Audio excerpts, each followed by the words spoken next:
Shut your mouth and stay out of our family matters. My dad's voice echoed through the apartment as he tightened the bolts on the new sofa, sweat dripping down his forehead. My sister sat on the floor, scrolling through her phone, while her kids ran around, oblivious to the chaos they caused. Suddenly, without warning, Dad stormed into my room, grabbed my suitcase, and hurled it into the hallway, scattering my belongings everywhere. "Useless fellow, don't come here again," he bellowed, pointing aggressively toward the open door. "My name is Maya, and from wherever you're watching this, stay with me. Have you ever felt like an outsider in your own family? Like the air you breathe is a privilege they grant you?" I stood there frozen, humiliation tightening my chest as neighbors poked their heads out of their doors, whispering and shaking their heads. I wanted to scream, to fight back, but the weight of shame kept me silent. Dad had always been harsh, but today he crossed a line I didn't know existed until this moment. "I'm sorry," I whispered quietly, bending down to gather my scattered clothes. My sister looked up briefly from her phone, then returned to scrolling as if I was invisible, irrelevant. Her silence stung deeper than Dad's words ever could. My mother appeared from the kitchen, wiping her hands with a stained towel. Her eyes flickered toward me, disappointment etched deep into her face. "You shouldn't upset your father, Maya. He's under enough stress as it is." The familiar ache of betrayal burned inside me. Always the problem, never the solution. That was my role in their lives. I finished packing quickly, refusing to let them see my tears, and turned toward the door. As I stepped outside, the cold air hit me hard, emphasizing just how alone I truly was. But then, as I stood helplessly staring at the spilled contents of my life scattered across the hallway, footsteps echoed loudly from the stairwell. The voices in the apartment quieted, the whispers of neighbors faded, and a tall figure emerged from around the corner. My heart froze as recognition dawned on me. It was Alex, my childhood best friend, the one person I'd always tried to shield from the chaos of my family life. The one who moved away years ago and swore never to come back to this place. "What's going on here?" Alex's voice was calm yet firm, carrying the authority that immediately silenced the room behind me. My dad stepped out, still gripping his wrench tightly, defiance in his eyes. "Family matter, Alex. Doesn't concern you." Alex's eyes narrowed, unwavering. "Anything involving Maya concerns me, especially when her dignity is involved." I felt the warmth of relief wash over me, battling against my humiliation. Alex bent down beside me, gently collecting my belongings. "This isn't how you treat someone who's sacrificed everything for your comfort," Alex said sharply, addressing my father without even looking at him. My father's face turned crimson. My sister finally lifted her gaze, uncomfortable under Alex's piercing stare. "Come on," Alex whispered to me, handing me the last shirt from the floor. "You deserve better than this." As we turned away, leaving my stunned family behind, I felt something shift inside me. It was subtle but powerful, the first spark of strength. They thought they had silenced me forever, but they were wrong. Because now I finally had someone in my corner. And that changed everything. Alex guided me gently out of the building and into the crisp evening air. Every step away from that suffocating apartment loosened the knots tightening in my chest, yet the echoes of humiliation lingered stubbornly in my heart. "You okay?" Alex finally asked, breaking the silence that hung heavy between us. I swallowed hard, staring down at the cracked pavement beneath my feet. "Define okay." Alex nodded, understanding without me having to elaborate. I remember how it was growing up. The shouting, the unfair expectations, your endless apologies for things that weren't your fault. It never sat right with me. My throat tightened, memories flooding back in relentless waves. For as long as I could recall, I'd existed only in shadows, tiptoeing around my family's unpredictable moods. My sister, Elena, had always been the favored child, the golden one who could do no wrong. Her mistakes were excused as youthful mishaps, while my smallest errors were evidence of inherent flaws. "You know," I began softly, "when Mom got sick a few years ago, Dad insisted I quit college to care for her. Elena said she had her own life and couldn't help. I didn't even hesitate, Alex. I left everything, my dreams, my future, to be there. I bathed Mom, fed her, stayed awake through the long nights when she cried from pain. Alex stopped walking, turning to face me, their eyes filled with sympathy and anger. And they still treat you like this? I laughed bitterly, the sound hollow in my ears. When Mom recovered, she thanked Elena for her emotional support. Dad praised her resilience, told her she was a hero for dealing with so much stress. And me? I was just the obedient caretaker. Expected, not appreciated. Alex shook their head in disgust. They've always been blind to your worth, Maya. You've spent your entire life giving to people who can't see past themselves. I sighed deeply, memories resurfacing painfully. I used to think if I just did more, tried harder, they'd see me. I cleaned the house, cooked meals, babysat Elena's kids for free, hoping one day they'd notice I was there, trying to earn their love. But love isn't supposed to feel like this. Alex gently touched my shoulder, a comforting warmth radiating from their hand. You're right. Love isn't transactional. It's not conditional. And it sure as hell doesn't humiliate you. I nodded, the truth of their words hitting deep. Tonight wasn't even the worst, Alex. It was just another night, another reminder. My voice trembled as I recounted the endless cycle of emotional blows, the quiet dismissals, the casual insults masked as jokes, and the times I was made invisible at family gatherings, told to remain silent and not embarrass them. I think the saddest part, I whispered, looking directly into Alex's compassionate eyes, is realizing I'd started believing them. Believing I really was useless, pathetic, a burden. Alex took my hand firmly, squeezing reassuringly. You're none of those things, Maya. You're kind, strong, resilient. You're someone who deserves respect and love, not this. I exhaled slowly, the weight of years finally shifting. Alex was the first person to genuinely see me, to see past the lies I'd been told about myself. You know, Alex said quietly, their voice steady, you don't owe them your silence or your forgiveness. They've made you feel small because they fear what you'll become if you realize how powerful you actually are. A spark ignited within me, tiny, fragile, but undeniably present. I'm done being their doormat. Alex smiled warmly, pride shimmering in their eyes. Then let's show them exactly who you can be. Tonight marked the beginning of something new. My family believed they had silenced me, shattered me into submission. But they were about to learn just how loudly I could roar. Over the next few days, Alex helped me settle into their small, cozy apartment, miles away from the emotional debris of my old life. I spent hours sifting through job listings and reworking my neglected resume, determined to rebuild the dignity my family had shredded. But even as I tried to move forward, unsettling truths lingered in the back of my mind. It started with a simple notification on my phone, a credit alert. Your card ending in 3498 was charged $850. My stomach twisted. My father still had access to that account, a leftover from when I managed household expenses. Anger bubbled through me, followed swiftly by suspicion. What's wrong? Alex asked, noticing my tense expression. My dad, I muttered bitterly, eyes fixed on my phone.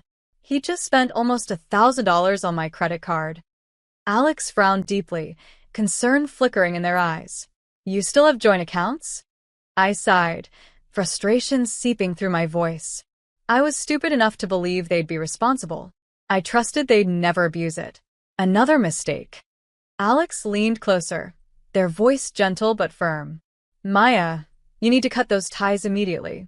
They're clearly taking advantage of you. I nodded slowly, realization washing over me like ice water. For years, I'd accepted being exploited emotionally. Now, staring at this blatant financial betrayal, I finally recognized how deeply their disrespect ran. It wasn't just about feelings. They built their comfort on my sacrifices, always counting on my silence. Determined, I spent the afternoon closing shared accounts and changing passwords, each step feeling liberating.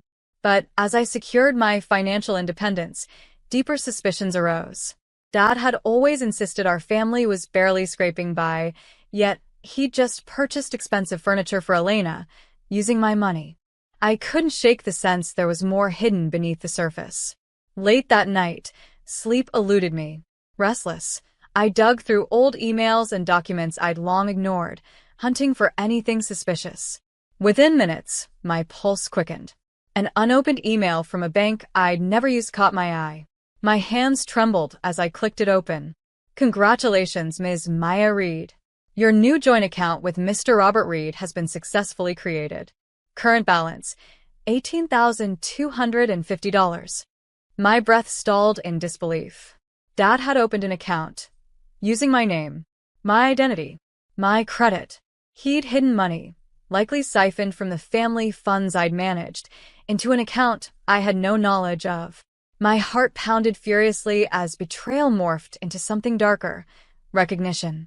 The pieces snapped into place. My forced silence, their harsh dismissals, the relentless humiliation. It had all been carefully orchestrated to keep me powerless and unaware. If I doubted myself, I'd never question them. Alex emerged sleepily from their room, sensing something wrong. "Maya, why are you still awake?"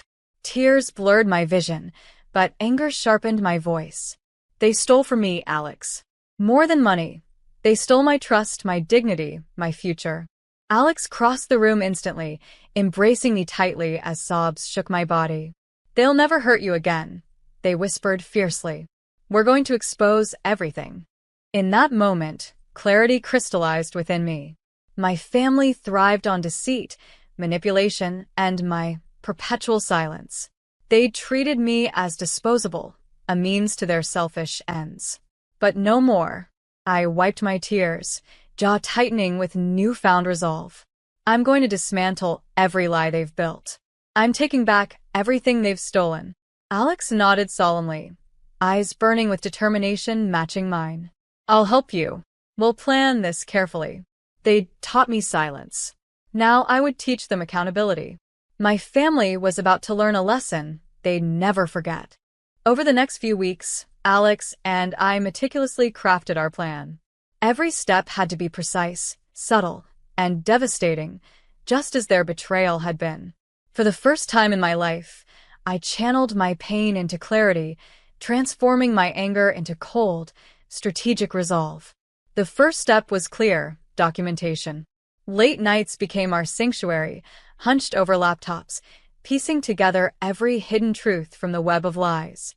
I uncovered accounts in my name I never opened, credit cards maxed out on purchases I'd never made, loans taken under my identity, and even insurance policies naming my family as beneficiaries without my consent. Each discovery sharpened my determination and fortified my anger. One evening, as the clock ticked toward midnight, I stared numbly at another newly unearthed loan, $25,000 borrowed against my identity. My father's signature mocked me from the screen, confident and bold. "How could they?" I whispered, voice shaking from anger and disbelief. Alex, sitting beside me, gently squeezed my shoulder. "Because they never expected you to fight back. They've always underestimated you, Maya." I took a deep breath, steadying myself. "Then, let's make sure that's their biggest mistake." The second step of the plan required careful maneuvering. I contacted a lawyer, Rachel, who specialized in identity fraud and financial abuse. Rachel was compassionate yet fiercely competent, promising she'd guide me every step of the way. "The more evidence you gather," Rachel advised, "the stronger your case will be when we file charges. We need this airtight." So I waited, gathering silent ammunition, credit statements, signed documents, surveillance footage from banks showing my father confidently forging my name, even emails exchanged between Elena and Dad discussing how to keep me unaware. Each revelation felt like a fresh wound, but every piece made me stronger. Meanwhile, life continued outwardly normal. My family believed I'd quietly disappeared into insignificance. Occasionally, Dad sent condescending texts reminding me I owed them for years of accommodation. Elena would casually demand babysitting favors, as if nothing had changed. I ignored them, responding minimally, playing along while Alex and I built our invisible fortress of evidence. Step 3 was the quietest but most crucial, securing financial safety. With Rachel's help, I systematically froze unauthorized accounts, disputed fraudulent charges, and contacted credit bureaus to flag identity theft. Each step dismantled my family's illusion of control, brick by brick. Finally, the night before confronting them directly, Alex and I sat silently, the weight of everything between us. "Are you ready?" Alex asked softly, breaking the stillness. I exhaled slowly, meeting their gaze firmly. "More than ready. I'm done letting them define who I am." Alex smiled gently. "When we walk into that house tomorrow, they'll finally see the Maya I've always known, the strongest person I've ever met." Their words settled warmly within me, igniting courage. Tomorrow wasn't just about revenge. It was about reclaiming the dignity they had stolen, reclaiming myself. That night, sleep came surprisingly easy. I dreamed vividly of standing tall before my father, fearless and unshaken, finally silencing his cruel words forever. When morning broke, sunlight poured through Alex's curtains, bathing the room in gold, a perfect day to reclaim my truth. I dressed carefully, every choice deliberate, a sharp suit, hair pulled confidently back, shoulders straight. I stared into the mirror, seeing strength, resilience, and something I'd long forgotten: worth. Alex handed me a folder thick with proof, eyes filled with unwavering support. "You've got this." I took the folder firmly, feeling its comforting weight. My family's lies had thrived in shadows. Now they would be dragged into the light. Today was the day I became their reckoning. When we arrived at my family's apartment, my pulse hammered with a blend of anxiety and anticipation. I stood before the familiar door, folder clutched tightly in my trembling hands. Alex placed a reassuring palm against my back, steadying me. "You're ready," Alex whispered softly. I nodded firmly and knocked, 3 sharp, determined taps. The door opened to reveal my father, his smug confidence dissolving into confusion when he saw me standing tall beside Alex. "Maya? What's this about?" he sneered, attempting dominance immediately. "Accountability," I answered calmly, stepping firmly inside, Alex close behind.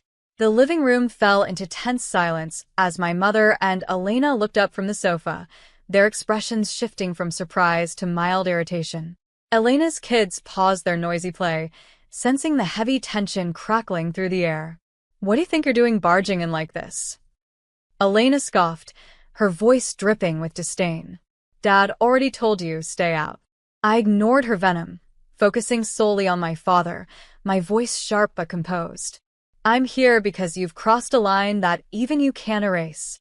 Dad's eyes narrowed threateningly. "Don't be dramatic. If this is about money, we'll talk later." "No," I interrupted, voice clear and unwavering. "We talk now."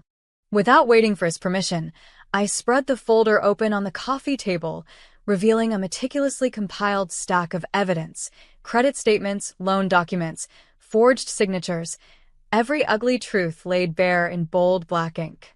My father paled visibly, realization crashing into him like a wave. "What's going on?"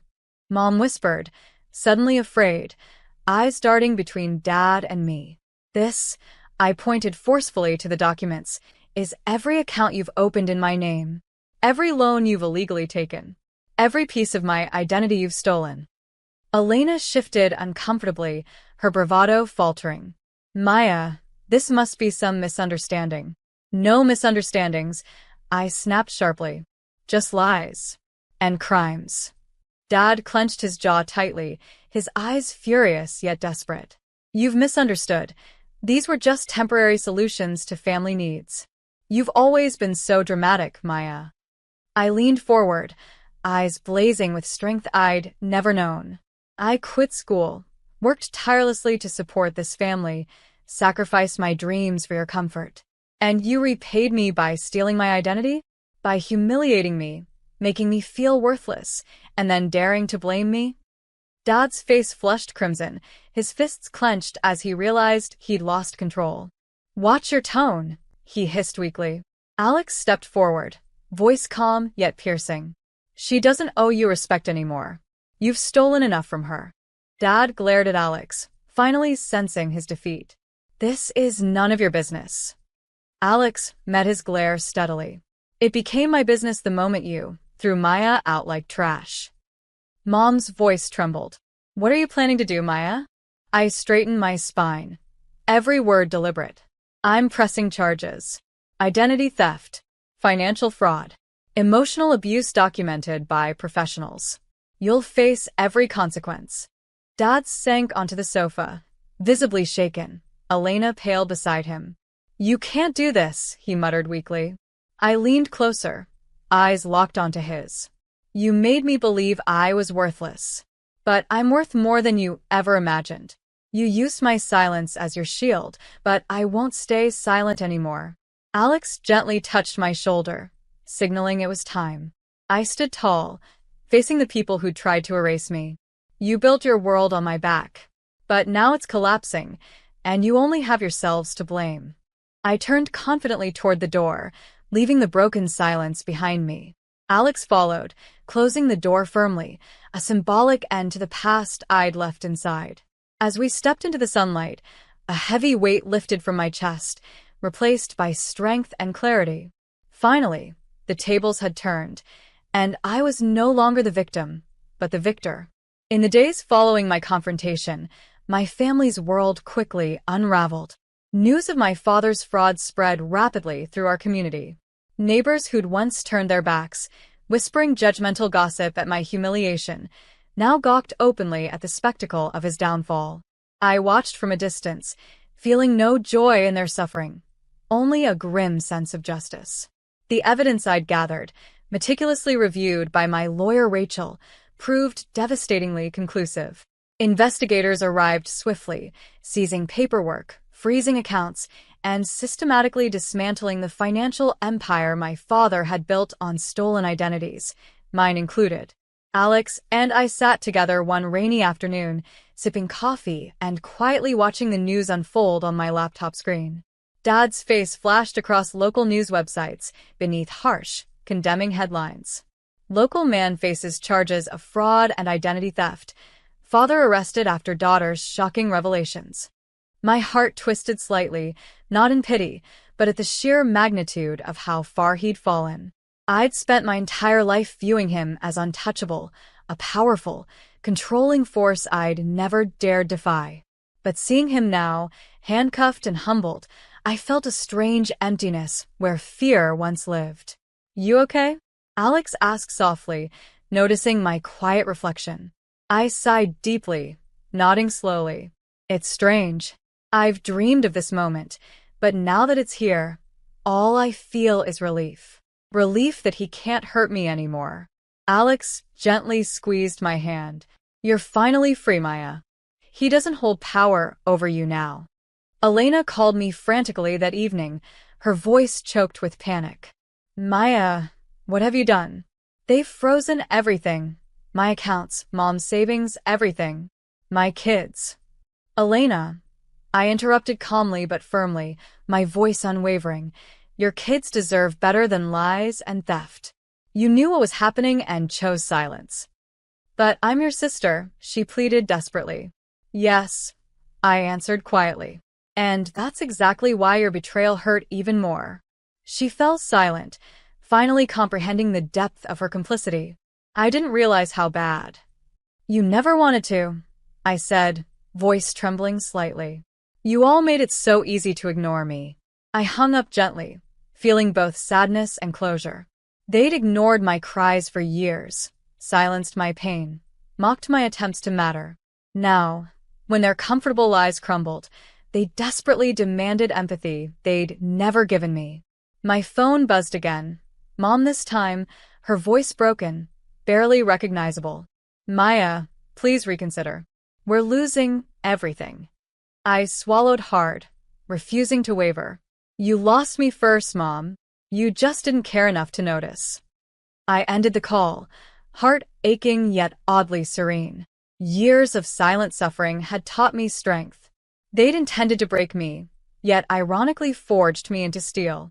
Days later, I stood silently in the courtroom as the charges were formally read against my father. Fraud, forgery, identity theft, financial abuse. He stood stoically, unable to look at me, finally stripped of his manipulative pride. The judge's words rang clearly, delivering the justice I'd once thought impossible. You betrayed trust, exploited innocence, and showed no remorse. The court finds you guilty. I exhaled slowly, tension finally releasing from my shoulders. Alex stood beside me, steadfast and supportive as always. As Dad was escorted from the courtroom, our eyes met briefly. For the first time, his gaze held no threat, no disdain, only defeated emptiness. I felt no satisfaction, only quiet closure. Outside the courthouse, reporters clamored around us, their questions blending into meaningless noise. Alex shielded me gently, guiding me toward the waiting car. Once inside, the silence comforted me, wrapping around me like a warm blanket. I leaned my head against the window, rain trickling down the glass, washing away years of pain. My family's world had shattered completely, collapsing under the weight of their own cruelty. But mine was finally beginning, rebuilt on truth, strength, and freedom. With the toxic foundation of my old life finally demolished, I turned my energy toward creating something genuinely mine, something built from truth, respect, and purpose. Every step forward felt like reclaiming stolen parts of myself, filling the void they'd left with strength I never knew existed. Alex and I moved into a modest but beautiful new apartment downtown, far from the shadows of the past. Sunlight streamed through large windows, illuminating bare walls that soon filled with photos of laughter, joy, and peace. I found work quickly, an administrative job at a women's shelter that empowered survivors of abuse and financial exploitation. Each day spent there was deeply healing, giving purpose to my past pain. Weeks turned to months, and my confidence grew steadily. The quiet girl who once believed she was worthless had transformed into a woman who spoke clearly, acted deliberately, and never again allowed others to define her value. I counseled women who'd suffered as I had, watching with pride as they reclaimed their own voices, inspired by my journey. One evening after work, Alex surprised me with a small celebration, candles, flowers, and a home-cooked dinner. "What's all this?" I asked, laughing softly as I entered our apartment, warmth blossoming in my chest. Alex smiled broadly, handing me an envelope embossed with gold lettering. "Open it." Curious, I tore the envelope open, pulling out a crisp certificate, acceptance into the Women's Advocacy and Leadership Program. "I applied secretly," Alex explained gently, eyes shining with pride. "I knew you'd be perfect." My heart swelled, tears pricking my eyes as I stared at the document. I never imagined I'd be someone who could lead others. Alex shook their head gently, sincerity glowing in their eyes. "Maya, you've always been a leader. Your family just worked hard to make you forget. This is who you've always meant to be." I embraced Alex tightly, gratitude washing over me.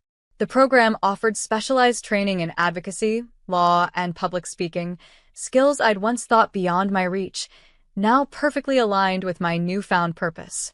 The following months passed quickly, filled with late-night study sessions, challenging courses, and deeply rewarding community work. I learned not just about advocacy, but about myself, my capacity for empathy, resilience, and strength. Speaking at events became second nature, my voice ringing clear and confident as I empowered others to break free from their own cages of silence.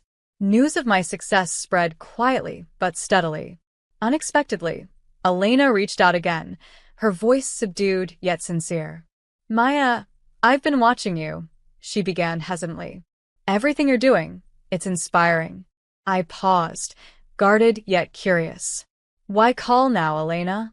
She sighed deeply, vulnerability creeping into her tone. "I was jealous of your strength, afraid to admit how cruel we'd been. But seeing you rise, it's taught me courage. I'm finally leaving, Maya. Leaving Dad's shadow, leaving the lies." Her admission surprised me, stirring complex emotions. "I'm glad," I said softly, meaning every word. "It won't be easy, Elena, but freedom never is." "I know," she whispered gratefully. "Maybe one day I'll earn your forgiveness." After we hung up, I sat quietly, reflecting. Elena had a long path ahead, but her step toward honesty felt oddly comforting. Perhaps my courage had rippled outward, challenging others to confront their truths. Later that evening, Alex found me lost in thought. "Everything okay?" I smiled warmly, nodding gently. "Better than okay. I'm finally at peace." Alex squeezed my hand, silent support filling the comfortable quiet between us. I'd been shattered, silenced, and nearly erased, but now I'd rebuilt myself, stronger than ever, leading others toward their own freedom. My family had tried to define me by weakness, but I'd chosen to rise. I had reclaimed my voice, my dignity, and my future. And no one could ever take that from me again. Nearly a year after the night my father threw my belongings into that cold hallway, I stood confidently at the podium of a crowded community center, my heart steady, my spirit strong. Around me, faces glowed with anticipation. Women I'd counseled, community leaders, even some former neighbors who'd once witnessed my humiliation and now eagerly awaited my voice. My eyes scanned the audience, and then I saw her, my mother, sitting quietly in the back row, a shadow of the proud woman I'd known. Elena sat beside her, eyes wide with uncertain hope. Their presence startled me momentarily, but I quickly steadied myself, breathing deeply. Their eyes carried regret, understanding, and perhaps the first genuine respect they'd ever shown me. I spoke clearly, voice unwavering as I recounted my journey. Painful truths mingled with triumphant victories. I described the dark moments of betrayal, humiliation, and emotional abuse. Yet I also spoke of strength, resilience, and ultimately redemption. "Some people thrive by convincing you that you're nothing," I said firmly, my voice filling every corner of the room. "They silence you because they fear the power you hold when you finally speak." Eyes glistened with recognition and tears around the room. My mother's had dropped slightly, shoulders trembling gently. Elena looked directly at me, openly weeping, her regret palpable. "But your worth doesn't diminish because others refuse to see it," I continued softly. "You deserve love, respect, dignity. Not because you earn them, but because you simply exist." Applause filled the room, thunderous and heartfelt. When I stepped down from the podium, hands reached out gratefully, hugs tight with shared pain and hope. Slowly, the crowd dispersed until only my mother and Elena remained, lingering hesitantly near the exit. I approached slowly, meeting their anxious gazes calmly. "I didn't expect you here." My mother's eyes filled with remorse. "We owed you this much. Maya, I should have protected you. You should have—" I agreed gently but firmly. "You should have stood by me. You should have seen me. But you didn't." Her face crumpled slightly, guilt etched deeply into her eyes. "I'm so sorry." I exhaled slowly, feeling something inside me finally release, resentment dissolving into compassion. "I forgive you, not because you've earned it, but because I refuse to carry this pain any longer." My mother nodded quietly, understanding the weight of my words. Elena stepped forward, her voice trembling slightly. "Can we ever rebuild, Maya?" I paused, choosing my words carefully. "Maybe, but it won't look like before. It has to be based on truth, respect, and honesty. No more silence, no more pretending." Elena nodded earnestly. "I promise." As they left quietly, I felt lighter than ever, finally closing that chapter. Turning, I saw Alex standing nearby, watching me with gentle pride. "You're incredible," Alex whispered, pulling me into a comforting embrace. Later, as we walked slowly home beneath the starlit sky, Alex glanced at me curiously. "How do you feel?" I smiled softly, breathing deeply. "Free." At home, I stood in front of the mirror, reflecting on everything I'd overcome. The girl I'd once been, quiet, obedient, invisible, no longer stared back. Instead, I saw a woman shaped by pain, yet strengthened by her fight. They'd thrown me away, believing I'd never rise. But here I stood, stronger than ever, my voice loud, clear, and unapologetic. They once told me to shut my mouth and stay out of family matters, but I learned the most powerful revenge wasn't silence, bitterness, or anger. It was becoming everything they'd feared I could be: strong, proud, respected, and free. As I closed my eyes that night, peace enveloped me like a comforting blanket, washing away the last remnants of pain. Their cruelty had nearly destroyed me, but my courage saved me, and that was my sweetest revenge.